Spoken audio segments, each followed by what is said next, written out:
Assalamualaikum warahmatullahi wabarakatuh. Kami dari kelompok Festival Bulan Hantu atau Chongchuanjie yang beranggotakan Berliana Tamahendra, Dina Sofia, Givari Irza, dan saya Nisrina Firdausi akan menjelaskan tentang sejarah Festival Bulan Hantu yang terjadi di Tiongkok. Terima kasih.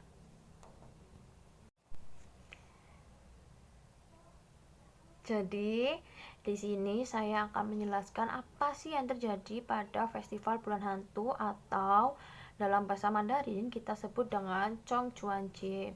Jadi, pada Festival Bulan Hantu sendiri, gerbang neraka itu terbuka pada hari pertama bulan hantu, di mana para hantu keluar ke dunia fana dan datang ke upacara pengorbanan yang besar maupun upacara pengorbanan sederhana. Upacara pengorbanan besar sendiri itu berarti kita harus menyiapkan beberapa buah dan makanan penutup untuk menunjukkan rasa hormat kita kepada arwah para hantu atau leluhur yang telah datang ke dunia.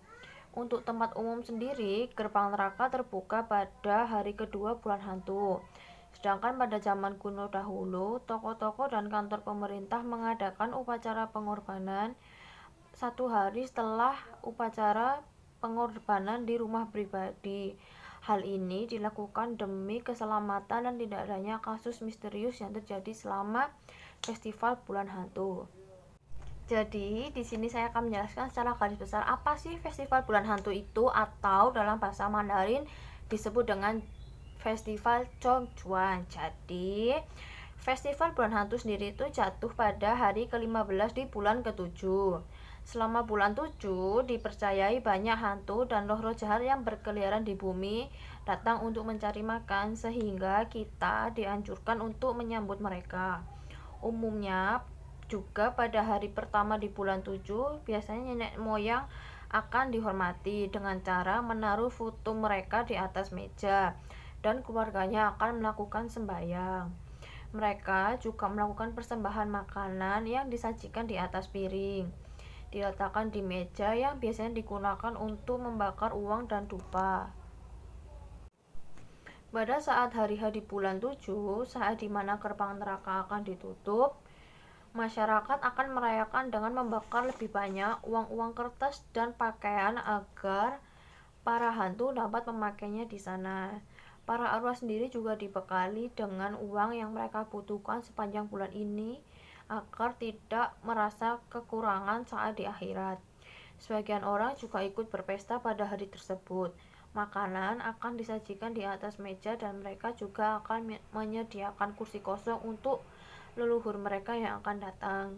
Hal ini dilakukan untuk memperlakukan orang yang sudah mati seolah masih hidup. Pada malam hari, dupa juga akan dibakar di depan setiap pintu rumah. Semakin banyak dupa yang dibakar, maka semakin baik. Jumlah dupa sendiri menunjukkan tingkat kemakmuran keluarga.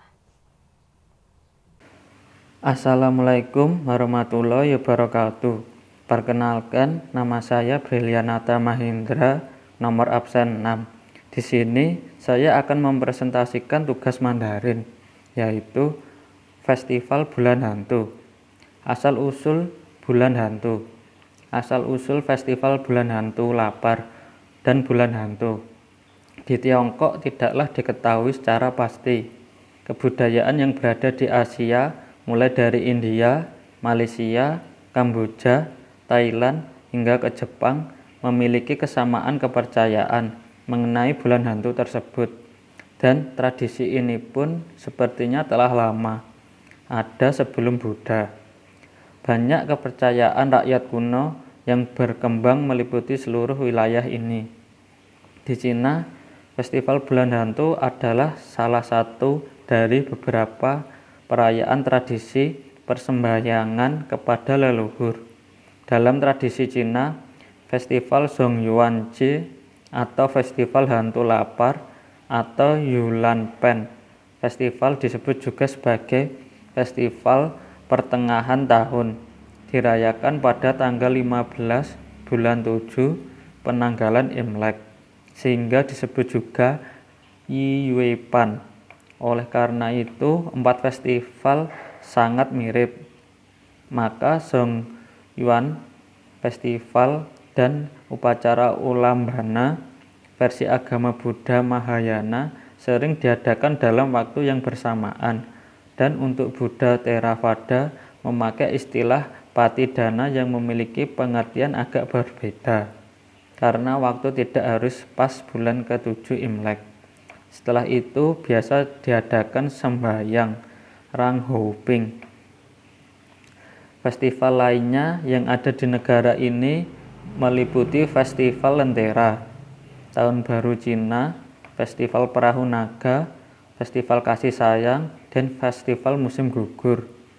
Dalam tradisinya, Festival Bulan Hantu berada di hari ke-15 bulan lunar ke-7 atau disebut Ghost Day.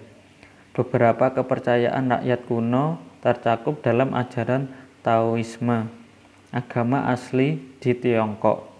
Gerbang neraka dibuka pada hari pertama di bulan ke-7, dan para hantu yang kelaparan dibebaskan selama sebulan untuk mencari makanan atau membalas dendam kepada mereka yang telah berperilaku jahat.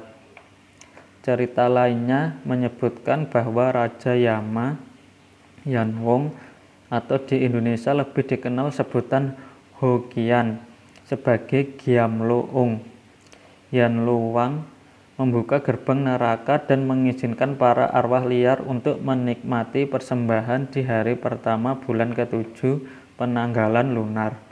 Gerbang akan ditutup kembali pada hari terakhir di bulan tersebut, dan para hantu yang liar dan kelaparan tadi akan kembali ke neraka.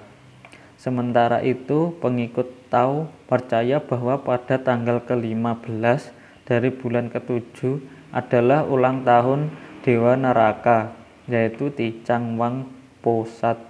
Dalam rangka perayaan ulang tahun ini, setiap hantu dan roh yang dipenjara di neraka akan dibebaskan untuk kembali ke alam kehidupan.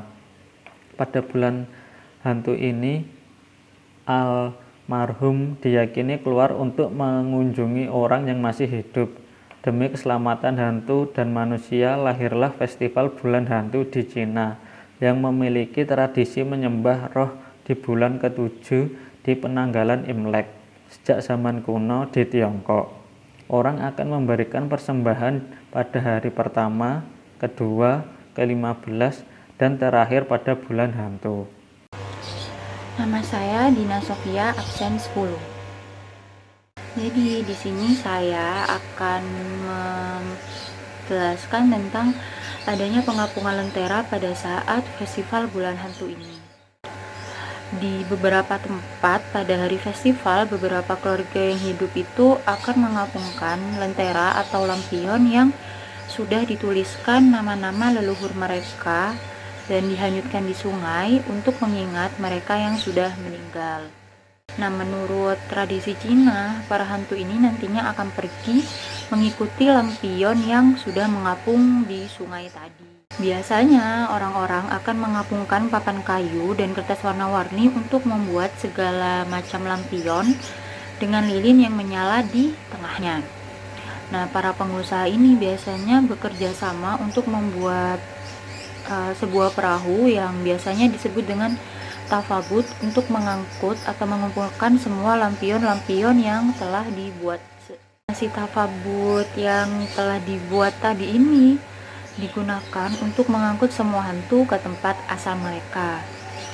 Baru saat malam hari tiba, orang-orang ini akan menempatkan lentera dan perahu di sungai untuk melihat apakah perahu dan lentera tersebut mengapung atau tidak, karena hal ini itu akan memberitahu mereka tentang nasib kerabat mereka yang telah meninggal. Apabila lentera atau perahu tersebut terapung di sungai, maka orang-orang akan berpikir bahwa roh tersebut telah tertangkap. Nah, jika tenggelam, maka rohnya berarti disimpan. Dan apabila mengapung jauh ke pantai lain, maka rohnya akan menjadi makhluk abadi. Pengapungan lentera ini berbeda dengan tradisi lentera pada saat Yuan Xiao atau Cap Gome. Yang membedakan itu adalah adanya Fan Hetang, yaitu tradisi melepas lentera terapung di sungai yang mengalir sebagai simbolisme bahwa roh tersebut diberi sinar terang untuk menemukan jalannya menuju sang asal yang disimbolkan dengan samudra. Lepasan lentera ini berkaitan dengan prinsip yin palsu dan yang. Yin palsu ini adalah roh yang gentayangan dan yang ini adalah dunia manusia. Di sini diceritakan bahwa yin palsu melalui yang kemudian kembali ke yin asli atau alam kematian sesungguhnya. Karena filsafat itulah, maka tradisi Fuli atau Chow Hun atau juga yang disebut dengan Chow Tu harus melalui proses setan-setan atau roh-roh gentayangan dilepas melalui alam manusia atau alam yang agar bisa kembali ke alam yin. Itu yang membedakan tradisi ini adalah pada saat tradisi Cap Gome ini tuh festivalnya itu bersifat positif, maka dari itu lampionnya itu atau lenteranya digantung. Nah, sedangkan pada festival Chongyuanjie atau festival bulan hantu ini festivalnya itu bersifat negatif, maka dari itu lentera atau lampiannya itu dilepas di sungai atau di danau. Selanjutnya ada pada saat gerbang neraka itu ditutup. Nah, dipercaya gerbang neraka ditutup ini pada hari terakhir bulan ke-7. Pada saat gerbang neraka ditutup ini, para roh-roh dan setan-setan leluhur mereka ini akan kembali ke neraka dari liburannya di dunia. Nah, pada saat ini orang-orang itu akan memberikan persembahan berupa doa-doa untuk keselamatan para leluhur mereka di hari-hari berikutnya. Perkenalkan, nama saya Givari, absen 13. Saya akan menerangkan tentang perbandingan Festival Bulan Hantu di Cina dan Festival Halloween di Eropa. Kebudayaan Eropa hingga Tiongkok memiliki tradisi hari untuk mengenang mereka yang telah meninggal dunia atau hari arwah, yang selama ribuan tahun lamanya telah menjadi bagian dari kepercayaan masyarakat kuno, jauh sebelum masuknya agama Kristen di Eropa dan agama Buddha di Asia. Di negara Inggris, asal mula Halloween berawal dari hari raya tradisional suku bangsa Celtis di Inggris Raya, yang percaya bahwa hari raya di bulan Oktober merupakan hari untuk orang yang telah meninggal atau hari hantu, di mana pada saat itu para hantu datang menyeberangi perbatasan antara yang hidup dan yang mati, mirip dengan kepercayaan di Tiongkok.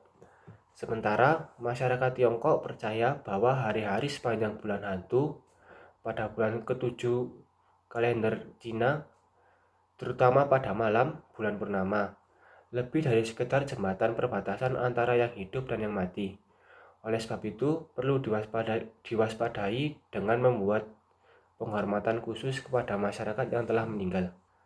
Masyarakat menjalani tradisi upacara ritual untuk melindungi mereka agar tidak diganggu atau dikerjai oleh para hantu, serta untuk menghormati dan sembahyang kepada leluhur atau orang penting lainnya di masa lampau.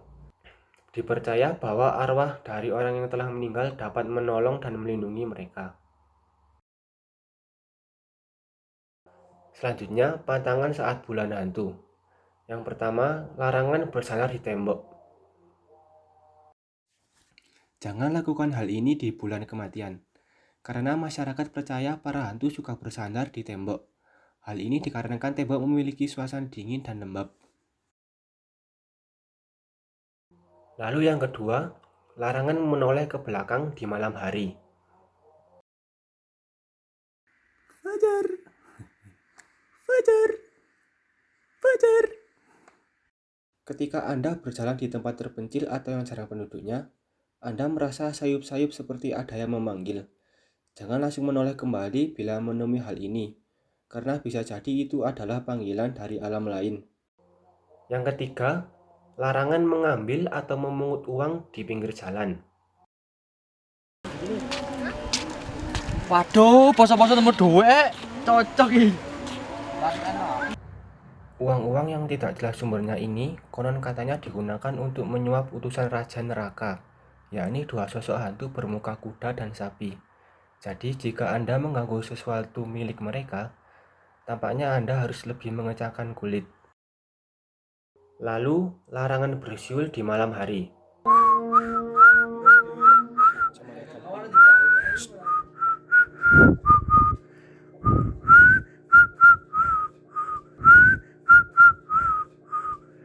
Jika bersiul atau meniup seruling akan membangkitkan para arwah gentayangan, karena benda-benda atau alat musik seperti seruling dan sejenisnya itu digolongkan sebagai alat musik yang membangkitkan suara yang mudah mendatangkan para arwah gentayangan.